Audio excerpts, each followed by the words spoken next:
Hello students, आज मैं BEd first year third paper phases of teaching नामक topic लेकर के आपके सम्मुख प्रस्तुत हूँ। फेजेस ऑफ टीचिंग यानी कि शिक्षण की अवस्थाएं।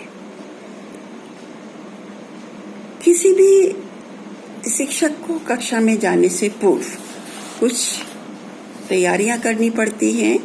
या जो हमारी शिक्षण की प्रक्रिया है उसका व्यवस्थित विश्लेषण जो है वो हम 3 अवस्थाओं द्वारा किया जा सकता है, जिसको कि हम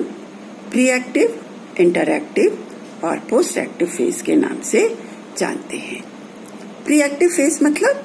पूर्व क्रिया अवस्था। इसमें शिक्षक कक्षा में घुसने से पहले जो कुछ भी तैयारी करता है उसे प्री एक्टिव फेज कहा जाता है। कक्षा में घुसने से पहले जो अध्यापक उस दिन का जो भी पाठ पढ़ाने जा रहा होता है उस पाठ से संबंधित उसके कुछ उद्देश्य होते हैं और उन उद्देश्यों को ध्यान में रख करके वो कुछ वांछित व्यवहार परिवर्तन अपने छात्रों में चाहता है और उन व्यवहार परिवर्तनों को ध्यान में रखते हुए वो जो भी तैयारी करता है वो सारा प्री एक्टिव फेज कहलाता है। तो इसके लिए सबसे पहले वो अपने पाठ की पाठ योजना तैयार करता है और उसमें सबसे पहले वो शिक्षण के उद्देश्यों को निर्धारित करता है, उन मापदंडों का निर्धारण करता है जो कि उस उद्देश्यों को प्राप्ति में सहायक होते हैं। फिर वो पाठ्य वस्तु का चयन करता है, ये पता लगाने की कोशिश करता है कि छात्रों के जो पूर्व अनुभव हैं उनका अभिप्रेरणा का स्तर क्या है या हम किन विधियों से छात्रों का मूल्यांकन करेंगे उन सबको डिसाइड करता है। पाठ्यवस्तु के जितने भी तत्व हैं या जितने भी बिंदु हैं उन सबको वो व्यवस्थित करता है कि सबसे पहले क्या पढ़ाएगा, उसके बाद क्या चीज पढ़ाएगी, उसके बाद क्या चीज पढ़ाएगी और हर टॉपिक को पढ़ाने में या हर बिंदु को पढ़ाने में कौन कौन सी शिक्षण युक्तियों का, विधियों का या प्रविधियों का वो चयन करता है, किस प्रकार से पढ़ाएगा, कौन कौन सा मटेरियल एड यूज करेगा, उसकी पूरी व्यूह रचना वो तैयार करता है। क्या उसको गृह कार्य देगा, किस प्रकार से उनका मूल्यांकन करेगा, यानी पूरी पाठ योजना जो है वो जो कुछ भी तैयार करता है वो उसके प्री एक्टिव फेज के या पूर्व क्रिया अवस्था के अंतर्गत आता है। अब इसके बाद दूसरी फेज जो आ जाती है वो क्या है, इंटरएक्टिव फेज या अंतःक्रिया अवस्था। अंतःक्रिया अवस्था में वे सभी व्यवहार, क्रियाएं या वस्तुएं निहित होते हैं जिनका उपयोग शिक्षक कक्षा में पढ़ाते समय करता है। ये सभी कार्य किसी पाठ को पढ़ाते समय जो जो क्रियाएं अध्यापक करता है उसमें किया जाता है। इस अवस्था में शिक्षक और छात्र आमने सामने होते हैं। प्री एक्टिव फेज में शिक्षक ने जिन युक्तियों का प्रयोग करा है या जिन युक्तियों का उसने प्लानिंग की है कि इन युक्तियों का प्रयोग वो अपनी कक्षा में करेगा, उन युक्तियों का प्रयोग वो अपनी कक्षा में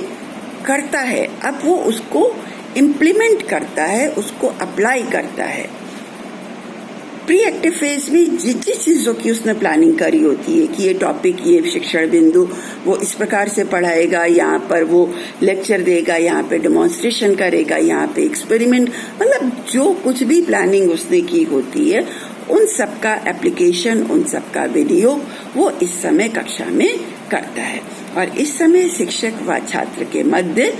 अनेक इंटरैक्शंस होते हैं। छात्र कुछ बताता है,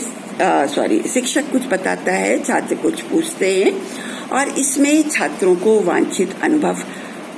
प्रदान किए जाते हैं। छात्रों की रुचियों का उपयोग किया जाता है, मौलिक प्रश्नों के उत्तर प्राप्त किए जाते हैं, छात्रों के व्यक्तिगत मतों का स्वागत किया जाता है।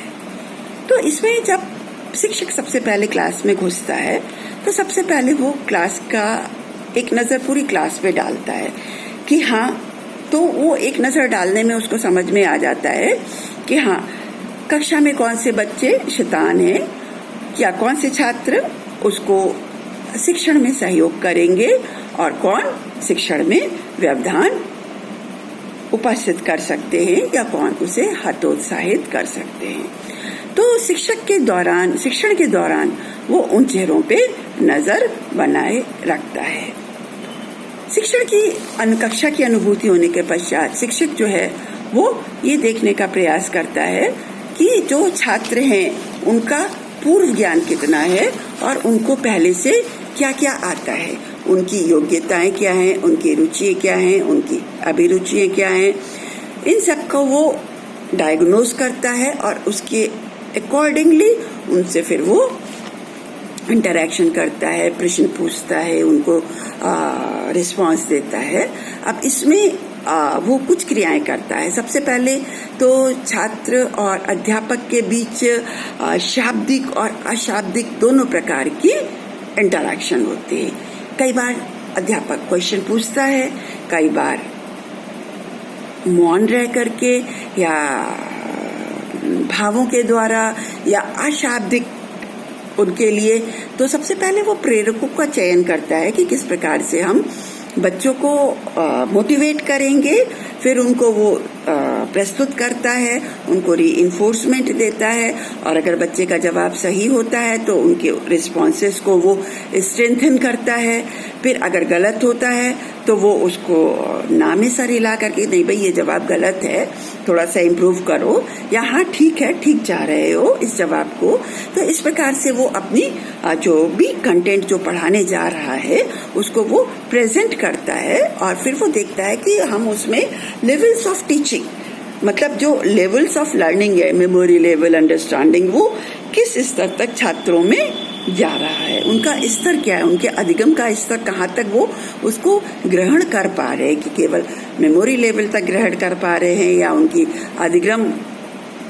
जो है वो उनका बोधात्मक स्तर तक पहुंच रहा है। विद्यार्थियों का स्तर, उनकी पृष्ठभूमि, उनकी आवश्यकताएं, उनकी अभिप्रेरणा, अभिवृत्तियां, ये सारी चीजों का वो ध्यान रखता है और उसके बाद में उसको ध्यान में रखते हुए फिर वो अंत में उनको, यानी कि कक्षा के अंदर जो कुछ भी होता है,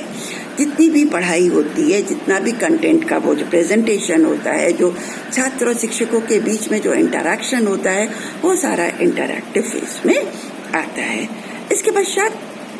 जो अध्यापक है, जो शिक्षक है, कक्षा के बाहर आता है। कक्षा के बाहर आने के पश्चात उसका कार्य समाप्त नहीं हो जाता है। उसके बाद क्या कार्य होता है कि जब शिक्षक कक्षा से बाहर आता है तो वो ये जानने का प्रयास करता है या वो प्रयत्न करता है कि जिन उद्देश्यों को लेकर के वो कक्षा में गया था या जिन वांछनीय व्यवहार परिवर्तन वाले उद्देश्यों को लेकर के वो कक्षा में गया था, अपने उद्देश्यों में उसने कहाँ तक सफलता प्राप्त की। और ये किस प्रकार से वो पता करता है कि जो छात्रों को होमवर्क देता है उनका मूल्यांकन करता है, उसके द्वारा उसे पता चलता है कि उसने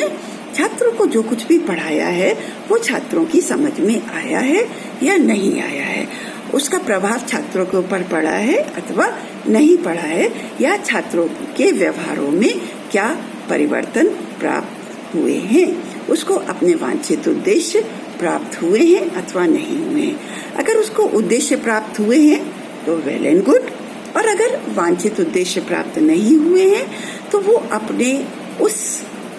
स्ट्रैटेजीज में, अपने पाठ योजना में क्या बदलाव करे जिससे कि उसको वो उद्देश्य प्राप्त हो।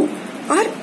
फिर जो मूल्यांकन करता है उसमें क्या वो मानदंड स्थापित करे या अपने शिक्षण को और उत्कृष्ट किस प्रकार से बनाए, वो सारी चीजें हमारी पोस्ट एक्टिव फेज में होती है। इसके अलावा कुछ वेरिएबल्स भी होते हैं टीचिंग के, और जिनके के बारे में हम नेक्स्ट वीडियो में पढ़ेंगे। इसके अलावा आपको किसी और टॉपिक से रिलेटेड अगर वीडियो चाहिए हो तो प्लीज कमेंट करके बताइएगा। Thank you, bye bye.